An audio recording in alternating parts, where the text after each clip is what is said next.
Hindi church online की इस आराधना सभा में मैं आपका दिल से स्वागत करता हूं। धन्यवाद देता हूं आपको, धन्यवाद देता हूं परमेश्वर को कि हम सब इस आराधना सभा में जुड़ गए हैं। आज हम परमेश्वर की आराधना हृदय की सच्चाई से और संपूर्ण मन से करेंगे। परमेश्वर चाहता है कि हमारी जिंदगी से उसकी आराधना हो। इसी उद्देश्य से आज हम सब यहाँ पर एक दूसरे के साथ और सबसे बढ़कर परमेश्वर के साथ जुड़ गए हैं कि उसकी उपासना करें, उसके गीतों को गाएं, उसे अपनी भेंटें चढ़ाएं और उससे प्रार्थना करें और उसके वचन पर ध्यान दें। हमारी जिंदगियों में ऐसी परिस्थितियां आती हैं जब हम निराश हो जाते हैं, जब हमारे हृदय टूट जाते हैं, जब अनापेक्षित होता है, परंतु परमेश्वर के वचन से हमको प्रेरणा मिलती है, परमेश्वर के वचन से हमको उजियाला मिलता है, परमेश्वर के वचन से हमको प्रोत्साहन मिलता है, परमेश्वर के वचन से हमको नया हृदय मिलता है, परमेश्वर के वचन से हमको नई जिंदगी मिलती है, एक नया उत्साह मिलता है। और आज यही बात परमेश्वर के वचन से हम सबको प्राप्त हो, ऐसी मेरी याचना है और ऐसी मेरी निश्चितता भी है, क्योंकि हम एक ऐसे व्यक्ति की चर्चा करेंगे जो संसार की दृष्टि में कुपात्र है परंतु परमेश्वर की दृष्टि में सम्मानित है। तो आइए हम इस आशा से भरे संदेश को इस आराधना के दौरान परमेश्वर की आवाज मानते हुए उसे सुनेंगे, स्वीकारेंगे और अपनी जिंदगी में आगे बढ़ने के लिए एक नई ऊर्जा प्राप्त करेंगे। आइए हम सब इस आराधना में आगे बढ़ते हैं। हिंदी चर्च ऑनलाइन आराधना में आप सभी का स्वागत है। आराधना में जाने के पहले हम परमेश्वर की आशीष और उसकी उपस्थिति के लिए प्रार्थना करेंगे। आइए हम प्रार्थना करें। पिता परमेश्वर, हम धन्यवाद देते हैं फिर से आज के नए दिन के लिए। धन्यवाद देते ही आपका अनुग्रह जिसके द्वारा हम आपकी इस आराधना में जुड़ सके। प्रार्थना करते हैं कि जो वचन हमारे सामने बोया जाना है उसके लिए हमारे हृदय तैयार करें, कि हम उस वचन को ग्रहण करें और हमारे जीवन के द्वारा दूसरे आपकी गवाही और आपके अनुग्रह को देखने वाले हो। हम प्रार्थना करते हैं प्रभु की मेज के लिए हमारे हृदय तैयार हो, हम स्मरण कर सकें कि किस प्रकार आपने अपने इकलौते पुत्र को हमारे लिए भेजा और उसके मारे और गाड़े जाने के द्वारा और फिर से जब वो जी उठा, उस पर विश्वास जब हम करते हैं, किस प्रकार हमने नया जीवन पाया है। इस आशीष के लिए आपको धन्यवाद देते हैं। प्रार्थना करते हैं कि संपूर्ण आराधना में आपकी आशीष और आपकी उपस्थिति निरंतर बनी रहे। सही बातों पर धन्यवाद देते हुए प्रार्थना प्रभु यीशु मसीह के नाम से मांगते हैं, आमीन। यहोवा का धन्यवाद करो, उससे प्रार्थना करो, देश देश के लोगों में उसके कामों का प्रचार करो, उसके लिए गीत गाओ, उसके लिए भजन गाओ, उसके सब आश्चर्य कर्मों पर ध्यान करो, उसके पवित्र नाम की बढ़ाई करो। यहोवा के खोजियों का हृदय आनंदित हो। हमारा परमेश्वर महिमा और स्तुति की योग्य है। बड़े उत्साह के साथ परमेश्वर के आदर और महिमा में हम कुछ गीत और कोरस गा लेंगे।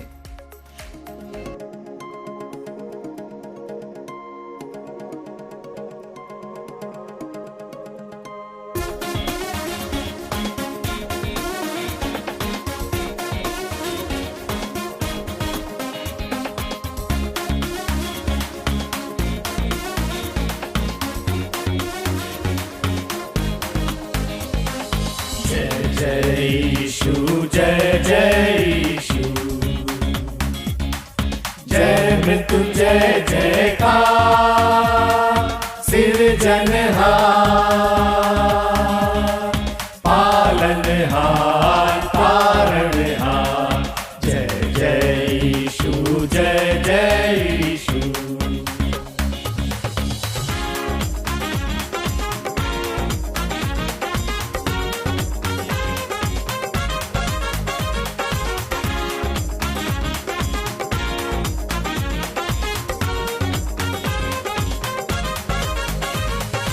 दीनों का दुख हरने वाला, हृदय में शांति भरने वाला।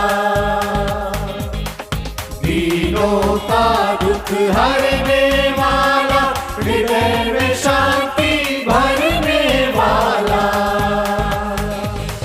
जय जन रंजन, जय दुख भंजन, जय जन रंजन,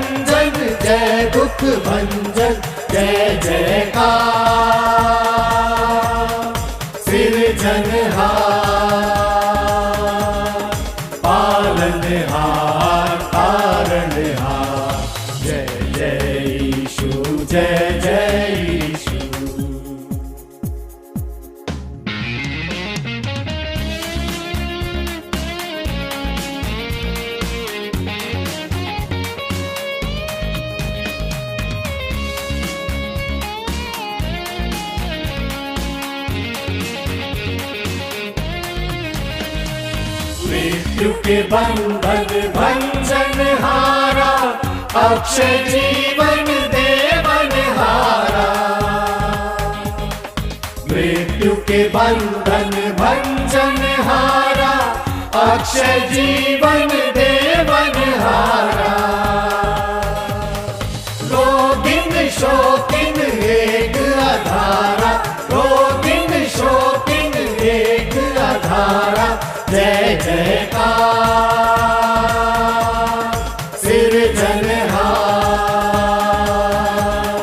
पालनहार तारणहार। जय जय यीशु, जय जय यीशु।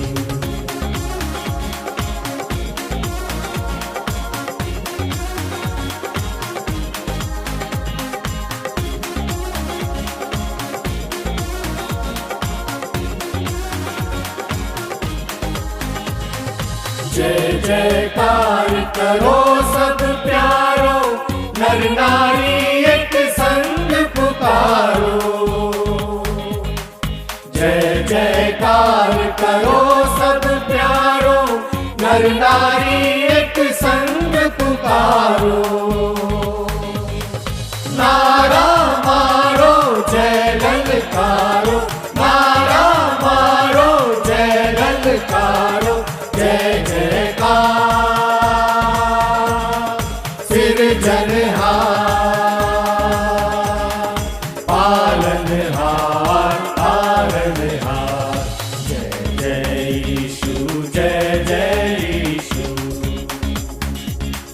जय मृत्युंजय जयकार सिरजनहार, पालनहार तारणहार। जय जय यीशु, जय जय यीशु।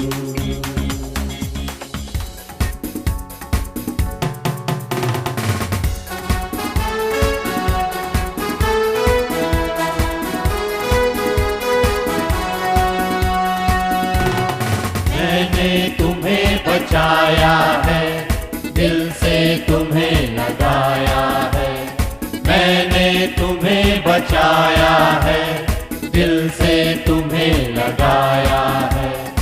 अपने लहू से, अपनी जान से, अपने लहू से, अपनी जान से मैंने ही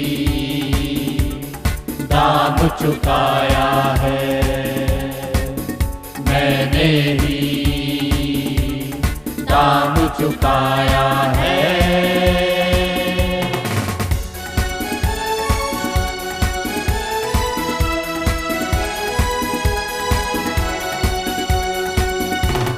दुनिया के अंधकार बढ़ने लगे, शामों से ढलने लगे। दुनिया के अंधकार बढ़ने लगे, शामों से ढलने लगे। मेरी मशालें जला लो जो तुम, पर्वत पिघलने लगे। मेरी मशालें जला लो जो तुम, पर्वत पिघलने लगे। जाना है तुमको लेके वचन को, जाना है तुमको लेके वचन को, होगा सवेरा नया। मैंने तुम्हें बचाया है, दिल से तुम्हें लगाया है। मैंने तुम्हें बचाया है, दिल से तुम्हें लगाया है। अपने लहू से, अपनी जान से, अपने लहू से, अपनी जान से मैंने ही दाम चुकाया है। मैंने ही दाम चुकाया है।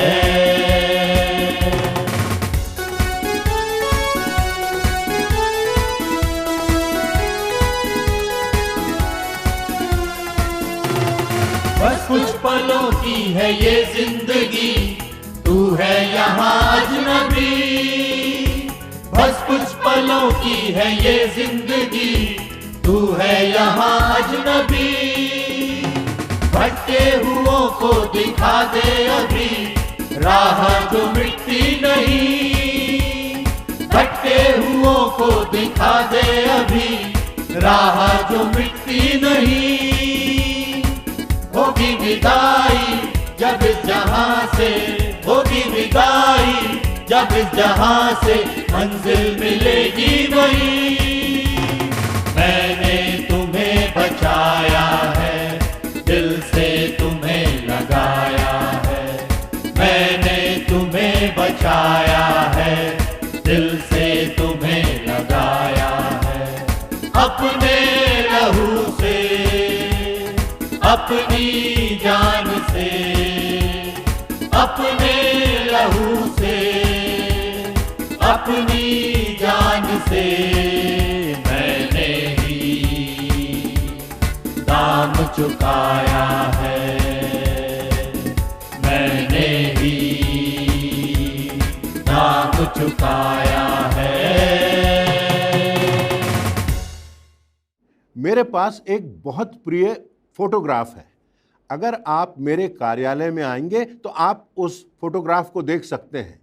एक 3 साल का बेटा है, उसके पिता यूएसए के राष्ट्रपति जॉन एफ कैनेडी की हत्या कर दी गई है। उनका अंतिम संस्कार चल रहा है और उनका लगभग 3 वर्ष का बेटा सूट पहनकर कब्रिस्तान में अपने पिता के कफन बॉक्स के पास खड़ा होकर उनके सम्मान में सैल्यूट कर रहा है। किसी को सम्मानित करने के लिए सलामी देना उसके ही पिता ने उसे सिखाया था। वो चित्र मैं हर दिन देखता हूँ और उस चित्र को देखकर मैं सोचता हूँ कि जब मेरे जाने का समय होगा तो मेरे कफन बॉक्स के पास खड़े हुए मेरे बच्चे या मेरे नाती नातिन क्या कहेंगे, मेरी पत्नी क्या कहेगी, मेरे परिवार के लोग क्या कहेंगे। ये प्रश्न मैं हर दिन अपने कार्यालय में पूछता हूँ और वो चित्र मुझे बहुत से गलत निर्णय लेने से और गलत दिशा में जाने से रोक देता है। बात यह प्रमुख है कि हमारे जीवन के अंत तक क्या हम विश्वास योग्य बने रहते हैं। बाइबल में कई ऐसे पात्र हैं जिन्होंने प्रारंभ तो बहुत अच्छा किया पर उनका अंत विनाशकारी रहा, जैसे यहूदा का उदाहरण। पर कई ऐसे पात्र भी हैं जिन्होंने जीवन के अंतिम अध्याय में अपने हृदय में पश्चाताप करके अपने अनंत को बचा लिया, जैसा यीशु मसीह के पास क्रूस पर लटका हुआ वह डाकू जिसने यीशु को पहचाना कि यह मसीहा है, यह मौत को पराजित करेगा और इस यीशु के राज्य का कभी अंत ना होगा। ऐसे ही एक पात्र का वर्णन हम आज करेंगे और देखेंगे परमेश्वर हमें उस चरित्र से कौन सी शिक्षा देना चाहता है। ये राहाब नाम की वेश्या है। इसका विवरण सिर्फ पुराने नियम में ही नहीं परंतु नए नियम में भी पाया जाता है। इब्रानियों की पुस्तक उसका 11वां अध्याय और उसकी 31वीं आयत में लिखा हुआ है, विश्वास ही से राहाब वेश्या आज्ञा न मानने वालों के साथ नाश नहीं हुई, इसलिए कि उसने भेदियों को कुशल से रखा था। इब्रानियों की पुस्तक के 11वें अध्याय में विश्वास के महानायकों की सूची है।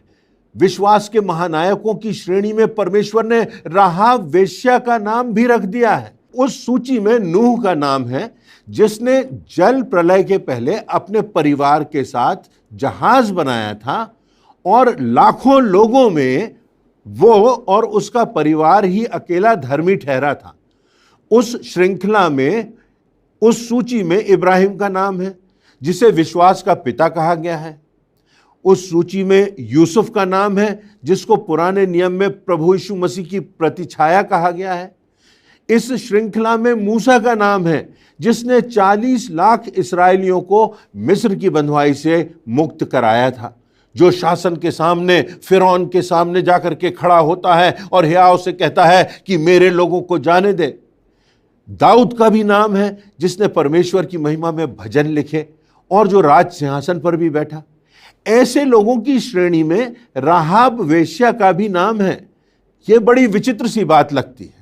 परंतु आज हम थोड़ी देर संपूर्ण समर्पण की बात करते हैं, और जब हम कहते हैं आई सरेंडर ऑल, सब मैं देता हूं, तो इसमें राहाब वेश्या से हम क्या सीखते हैं, ये सरेंडर की, ये समर्पण की बात क्या है, इस संदर्भ में मैं आपसे संक्षिप्त में 4 बातें कहूंगा। इससे पहले हम देखेंगे राहाब वेश्या के विषय में कुछ बातें। यहोशू की पुस्तक के 2 अध्याय में राहाब वेश्या का वर्णन है, और यह राहाब वेश्या जो प्रतिज्ञा किया हुआ देश था, जो यरदन नदी के उस पार था, जहां यहोशू अगुवाई करके इस्राएलियों को ले जा रहा था, वहां की शहरपनाह पर राहाब वेश्या रहती है। जैसे नाम से ही स्पष्ट है कि वो एक वेश्या थी, वेश्यावृत्ति उसका धंधा था, और वो उस शहरपनाह पर रहती है। और यह भी लिखा है वचन में कि बहुत से लोग उसके घर आया जाया करते थे। यहां पर जो प्रमुख बात है वो ये है कि राहाब वेश्या ने एक बहुत प्रमुख काम किया था। जब यहोशू इस्राएलियों की अगुवाई करता हुआ प्रतिज्ञा किए हुए देश के पास पहुंचा, तो यरदन के इस पार उसने कुछ लोगों को उस प्रतिज्ञा किए हुए देश जाने के लिए कहा था, और यरीहो जाकर के पता लगाने के लिए कहा था कि यरीहो के लोग कैसे हैं, वहां का वातावरण कैसा है। ये गुप्तचर के रूप में भेजे गए थे। तो यहां पर जब ये जाते हैं तो राहाब वेश्या इनको अपने निवास में ठहराती है, इनकी देखरेख करती है और इनको बचाती है, इनकी जान बचाती है, क्योंकि इनकी जान जोखिम में थी। क्योंकि राजा को पता चल जाता है कि भेदिए आए हुए हैं, और राजा आदेश निकालता है कि जाकर के उनको पकड़ा जाए। ये जो भेदिए थे, इनके सामने मृत्युदंड का भी जोखिम था, परंतु राहाब वेश्या इनके जीवनों को बचा लेती है, क्योंकि उसको यह बात समझ में आती है कि ये जो भेदिए हैं, ये जो लोग हैं, ये परमेश्वर के लोग हैं, और ये सच्चे और जीवते परमेश्वर के लोग हैं। और इस बात के कारण परमेश्वर ने राहाब वेश्या को इतना सम्मानित कर दिया कि जो महानायकों की, विश्वास के महानायकों की जो सूची है, उसमें राहाब वेश्या का नाम आ जाता है।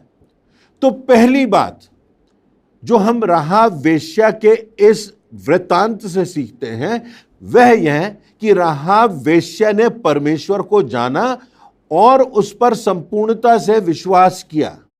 यदि आप देखना चाहते हैं तो यहोशू 2 और उसकी 10वीं आयत के आगे इस प्रकार लिखा हुआ है कि राहाब वेश्या यह कहती है कि हमने सुना है यहोवा ने तुम्हारे मिस्र से निकलने के समय तुम्हारे सामने लाल समुद्र का जल सुखा दिया, और तुम लोगों ने सीहोन और ओग नाम यरदन पार रहने वाले एमोरियों के दोनों राजाओं का नाश भी कर डाला।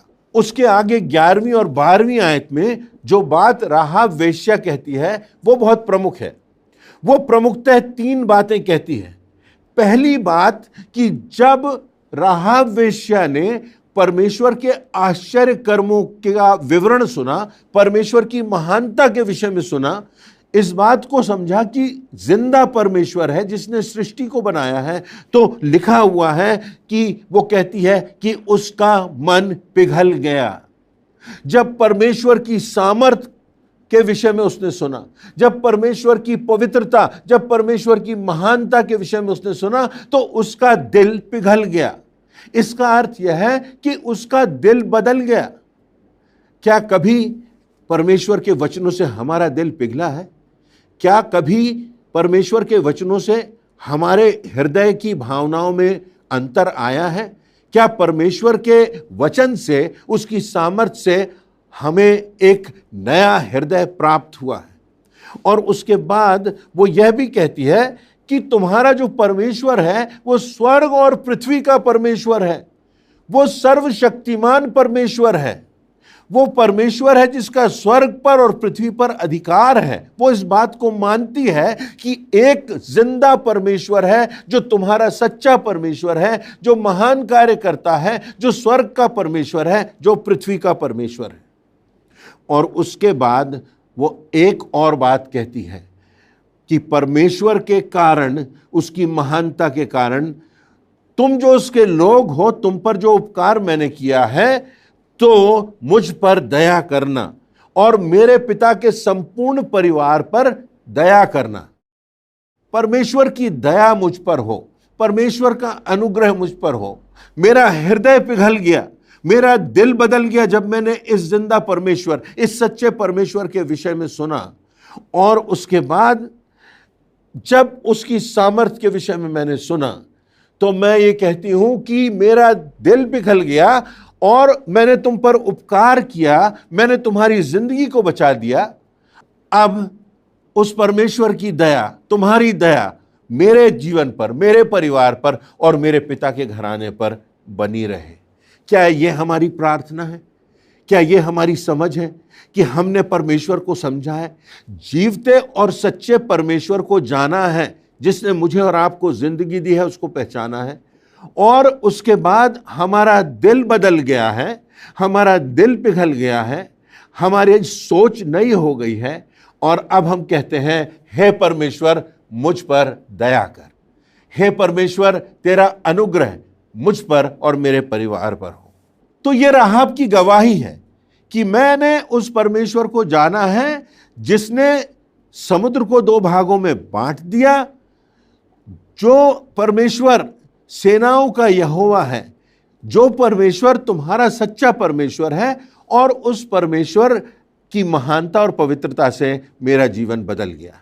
तो मुझको ये बात प्रेरणा देती है, आपको ये बात प्रेरणा देती है कि परमेश्वर हमको देखता है, वो हमारी जिंदगी को देखता है, वो हमारे अतीत के आधार पर हमको नहीं देखता।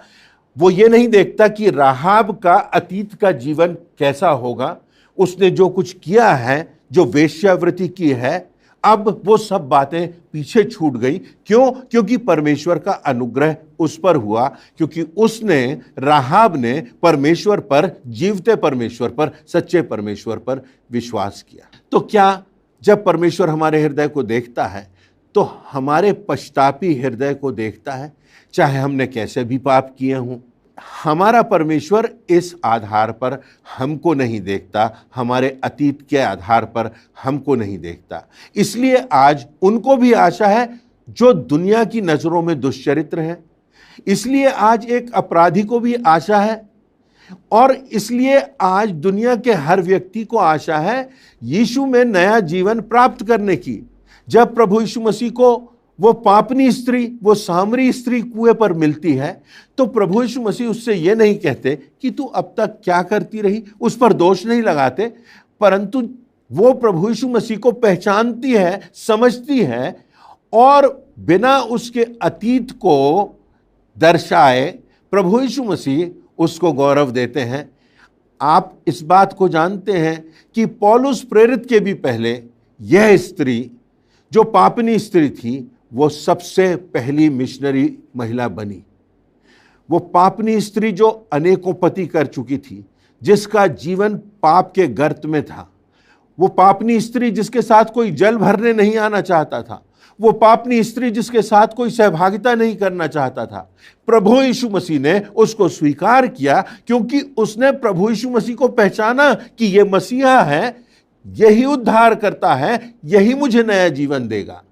हमारा विश्वास, सही विश्वास होना प्रमुख है, सच्चे परमेश्वर पर विश्वास करना प्रमुख है।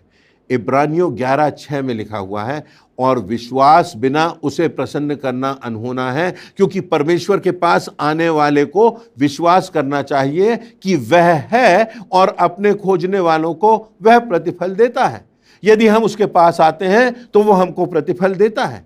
पहला कुरिन्थियों उसका पहला अध्याय उसकी 26वीं से 29वीं आयतों में लिखा है, हे भाइयों, अपने बुलाए जाने को तो सोचो कि ना शरीर के अनुसार बहुत ज्ञानवान, ना बहुत सामर्थी, ना बहुत कुलीन बुलाए गए, परंतु परमेश्वर ने जगत के मूर्खों को चुन लिया कि ज्ञानवानों को लज्जित करें, और परमेश्वर ने जगत के निर्बलों को चुन लिया कि बलवानों को लज्जित करें, और परमेश्वर ने जगत के नीचों और तुच्छों, वरन जो है भी नहीं, उनको भी चुन लिया कि जो हैं उन्हें व्यर्थ ठहराएं, ताकि कोई प्राणी परमेश्वर के सामने घमंड ना करने पाए। एक महत्वपूर्ण आयत है, नीति वचन उसका 28वां अध्याय उसकी 13वीं आयत, जो अपने अपराध को छिपा रखता है उसका कार्य सफल नहीं होता। जो उसको मान लेता है और छोड़ भी देता है उस पर दया की जाएगी। यह परमेश्वर का वचन है। अपराधों को मान लेना पर्याप्त नहीं है, पर उसको छोड़ देना, उन बातों को छोड़ देना जरूरी है, तब हम पर दया की जाएगी। तो पहली बात, राहाब को इतना सम्मान मिला परमेश्वर की ओर से क्योंकि उसने सच्चे परमेश्वर पर विश्वास किया। अगर हमको संपूर्ण समर्पण करना है तो हमें यह जानना होगा कि बिना विश्वास किए परमेश्वर को प्रसन्न करना अनहोना है। चाहे हमारा अतीत कैसा भी हो, चाहे हमने कैसे भी पाप किए हों, चाहे ऐसी बातें हमारे जीवन में घटी हों जिनको हम होठों पर भी नहीं ला सकते, परंतु परमेश्वर आपको और मुझको सम्मानित करता है, अपने बेटे और बेटियां होने का अधिकार देता है। यदि हम अपने पापों को मान लेते हैं, उन्हें छोड़ देते हैं, सच्चे मन से विश्वास करते हैं और प्रभु यीशु मसीह के चरणों में अपने जीवन को समर्पित करते हैं। दूसरी बात राहाब वेश्या के जीवन से हमें जो सीखने को मिलती है वो यह कि राहाब वेश्या के विश्वास के अभिव्यक्ति के कार्य थे। यह पर्याप्त नहीं कि हमारा विश्वास ही हो, पर विश्वास के साथ साथ कार्य भी होना चाहिए। यहोशू 2:4, उस स्त्री ने दोनों पुरुषों को छिपा रखा। एक बात यदि मैं आपसे पूछूं कि मृत्यु के बाद आपके साथ क्या जाएगा, तो आप क्या कहेंगे? एक सामान्य सी बात यह है जो किसी सीमा तक सही भी है।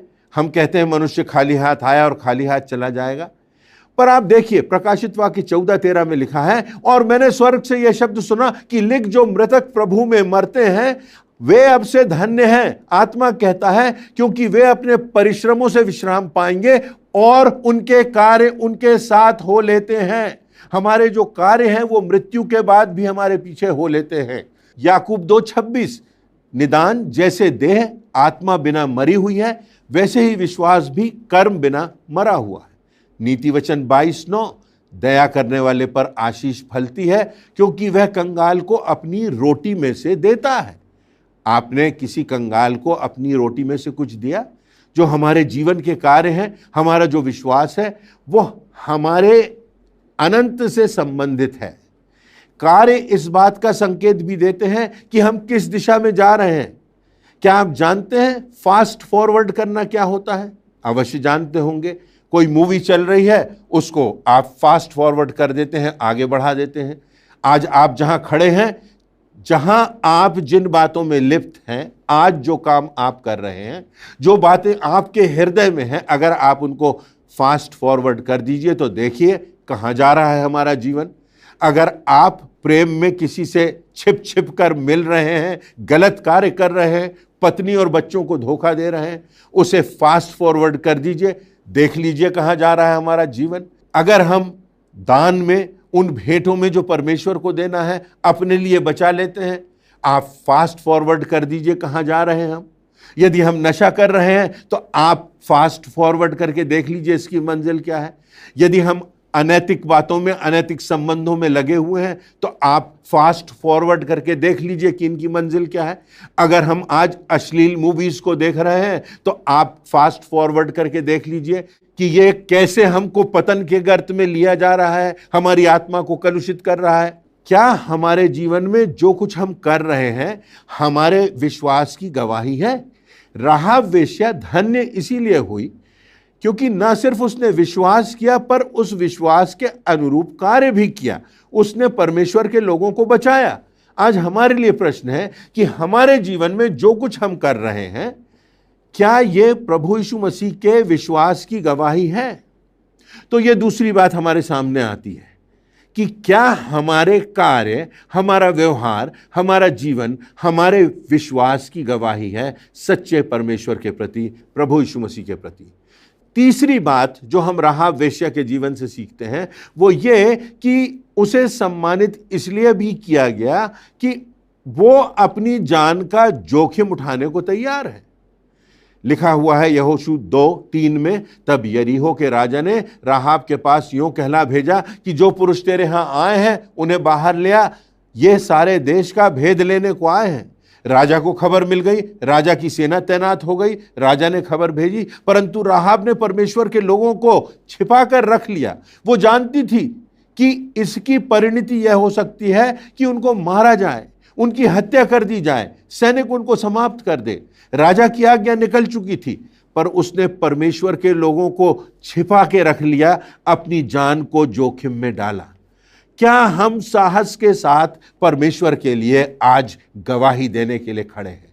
क्या हम यीशु मसीह की गवाही देने के लिए तैयार हैं, चाहे कैसी भी चुनौती हमारे सामने हो? क्या हम ये कहने के लिए तैयार हैं कि आकाश के नीचे और पृथ्वी के ऊपर हमारे उद्धार के लिए, मनुष्यों के उद्धार के लिए कोई दूसरा नाम नहीं? क्या उस बात को कहने में हमें कोई भय है? क्या कोई हिचक है? वचन में देखें तो लिखा है मत्ती 10:39, जो अपना प्राण बचाता है वह उसे खोएगा, और जो मेरे कारण अपना प्राण खोता है वह उसे पाएगा।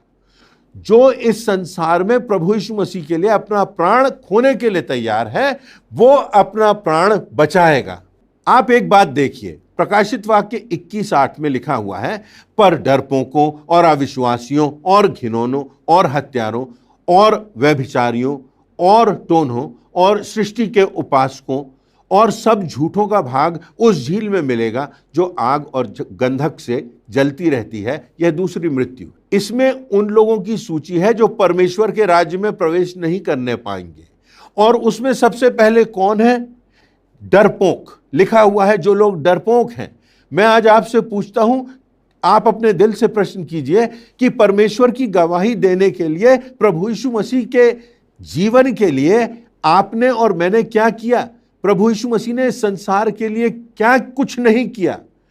इस बात की गवाही देने के लिए जो कुछ प्रभु ने हमारे जीवन में किया है, हम निर्भीकता, निडरता और साहस के साथ क्या हम तैयार हैं? चौथी बात राहाब वेश्या के जीवन से जो हम सीख सकते हैं वो यह है कि देखें, यहोशू 6:17 में लिखा है, और नगर और जो कुछ उसमें है यहोवा के लिए अर्पण की वस्तु ठहरेगी।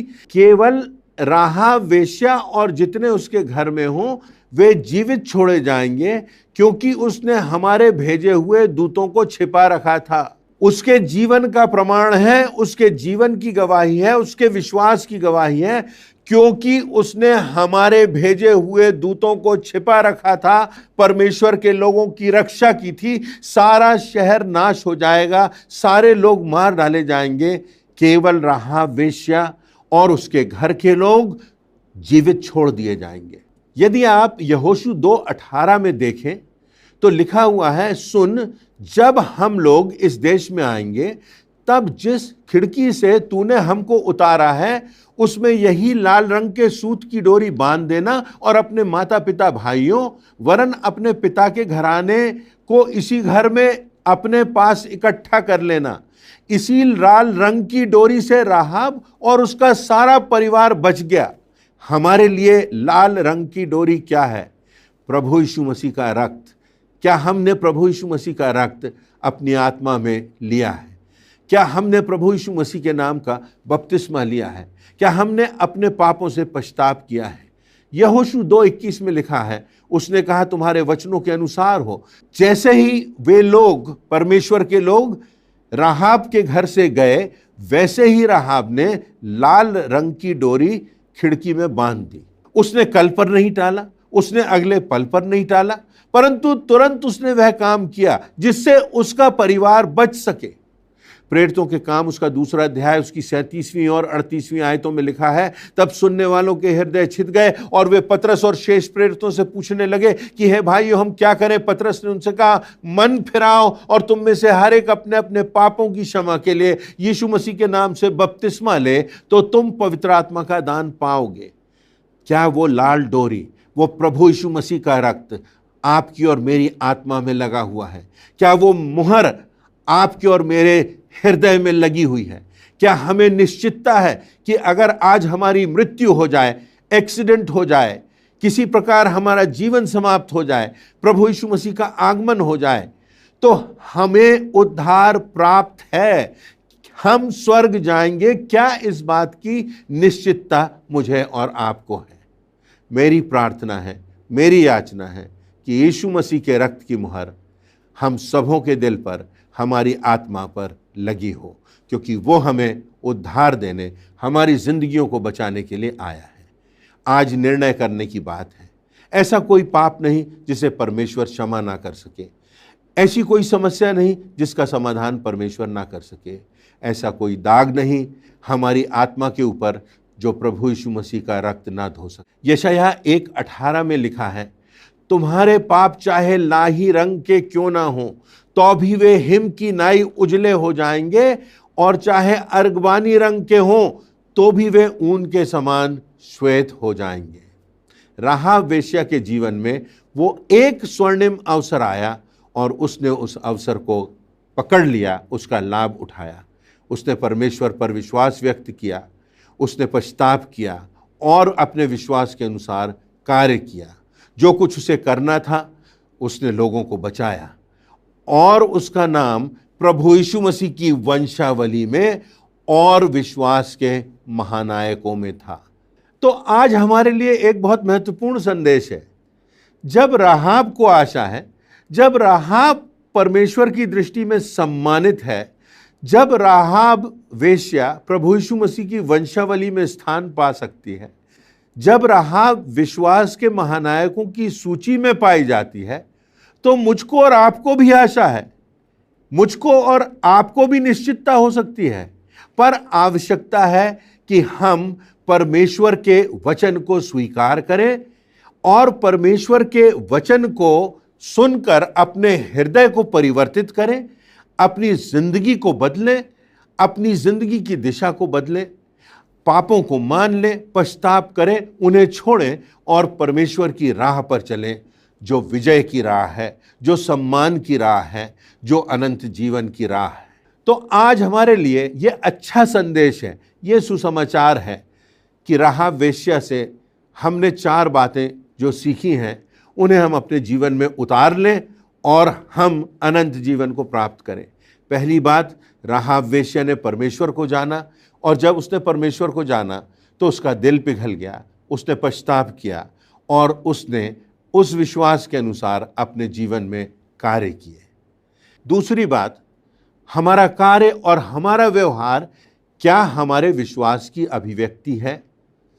राहाब के जीवन में ये बात हमने देखी कि उसने जब विश्वास किया तो उसका कार्य उसके विश्वास की, उसके समर्पण की अभिव्यक्ति बन गया। तीसरी बात, राहाब वेश्या को इसलिए भी सम्मानित किया गया कि उसने अपनी जान का जोखिम उठाया। क्या हम प्रभु यीशु मसीह का नाम लेने से शर्माते हैं? क्या हम प्रभु यीशु मसीह की गवाही देने से लजाते हैं? क्या जो कुछ प्रभु यीशु मसीह ने हमारे लिए किया, क्या हम उसको बताने से झिझकते हैं?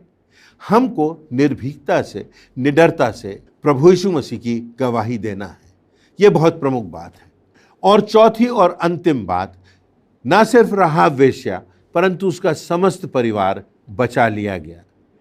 प्रभु यीशु मसीह के रक्त से आज मैं और आप, हमारे परिवार, हमारे मित्र, हमारे आसपास के लोग, वो लोग जिनसे हम मिलते हैं जो आज भी अंधकार में हैं, वो सब बचाए जा सकते हैं। और हम इस बात की निश्चितता प्रकट कर सकते हैं कि अंतिम विजय हमारी है। इस संसार में हमको कभी लगे कि हमारी पराजय हो गई तो समझ लीजिए कि हमारी विजय स्थगित हो गई। अभी अंतिम विजय का समय नहीं आया, अंतिम विजय हमारी होगी। चाहे मौत का भी हमें सामना करना पड़े, अंतिम विजय हमारी होगी।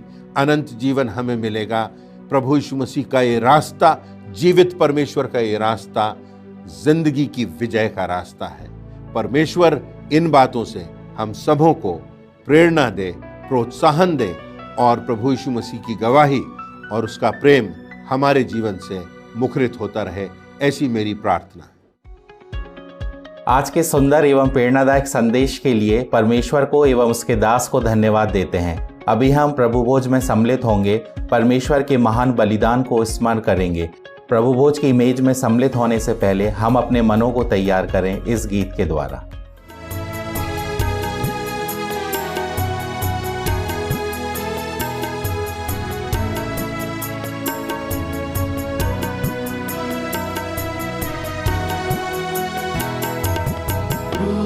के पास तू मुझे ला, यीशु प्यारे दाता, पापी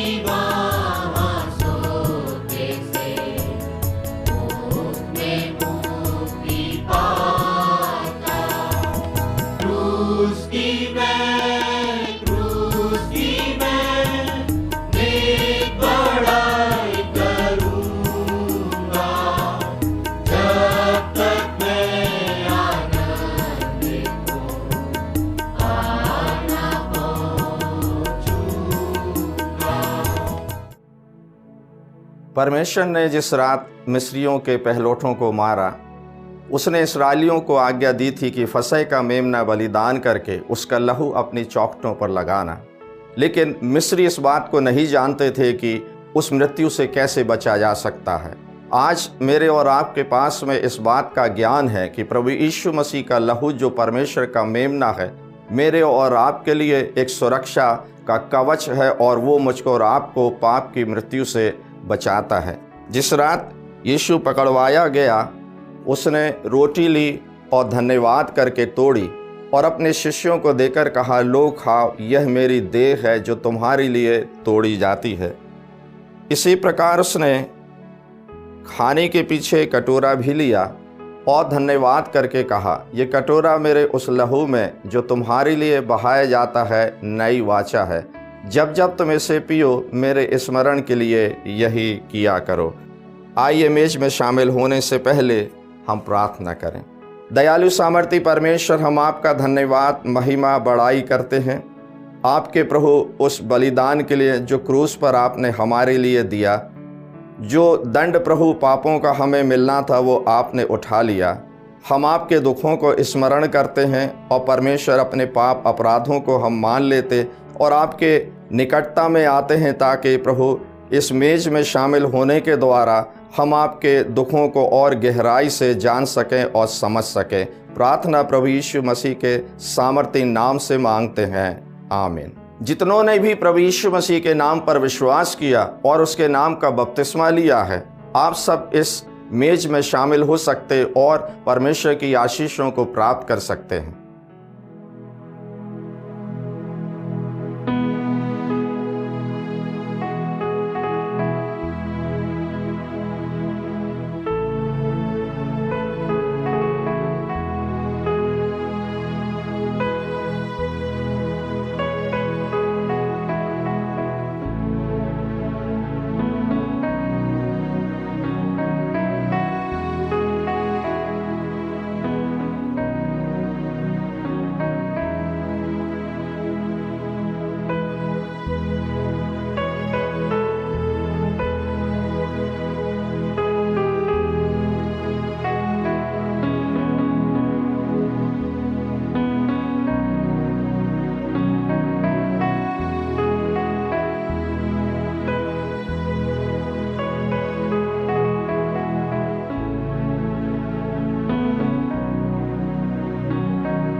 आइए हम अपने स्थान पर खड़े हो जाएं।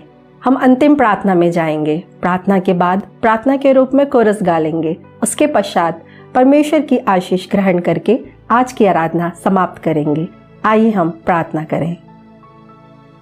बड़े ही विश्वास के साथ प्रभु जी एक बार फिर से हम आपके चरणों के निकट आते हैं। धन्यवाद देते हैं आज की आशीषित आराधना के लिए। प्रभु धन्यवाद देते हैं यहोवा परमेश्वर आज के आशीषित वचन के लिए। आपने अपने दास को बहुत तायत के साथ इस्तेमाल में लाया। प्रभु होने दीजिए मेरे परमेश्वर यहोवा वो वचन हम सबों के लिए आशीष का कारण हो सके, 100 गुना फल लाने वाला हो सके। प्रार्थना करते आने वाले सप्ताह को प्रभु जी आपके हाथ में सौंपते हैं। हम सबों को संभालें, महामारी से बचाएं प्रभु जी, और होने दीजिए प्रभु हमारा जीवन आपको महिमा देने वाला हो सके। धन्यवाद के साथ इस प्रार्थना को अपने उद्धारकर्ता प्रभु यीशु के नाम से मांग लेते हैं। सुने ग्रहण करें, आमीन।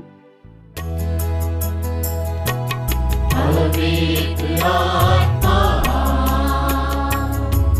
पवित्र आत्मा, मुझ ले चल मसीह के चरणों में। पवित्र आत्मा, पवित्र आत्मा, पवित्र आत्मा, ले चल मसीह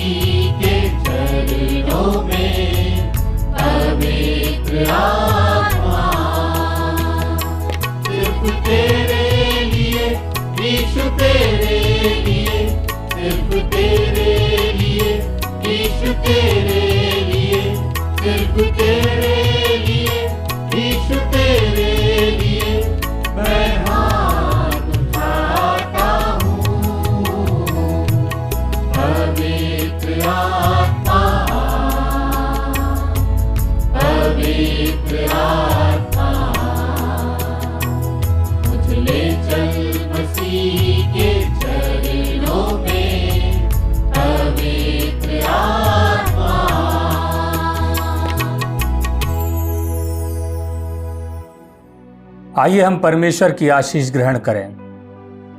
अब हमारे परमेश्वर पिता का प्रेम, प्रभु यीशु क्रिस्ट का अनुग्रह और पवित्र आत्मा की शांति और सहभागिता हम में से प्रत्येक विश्वासी के साथ आज से लेकर अनंत काल होती रहे। आमीन।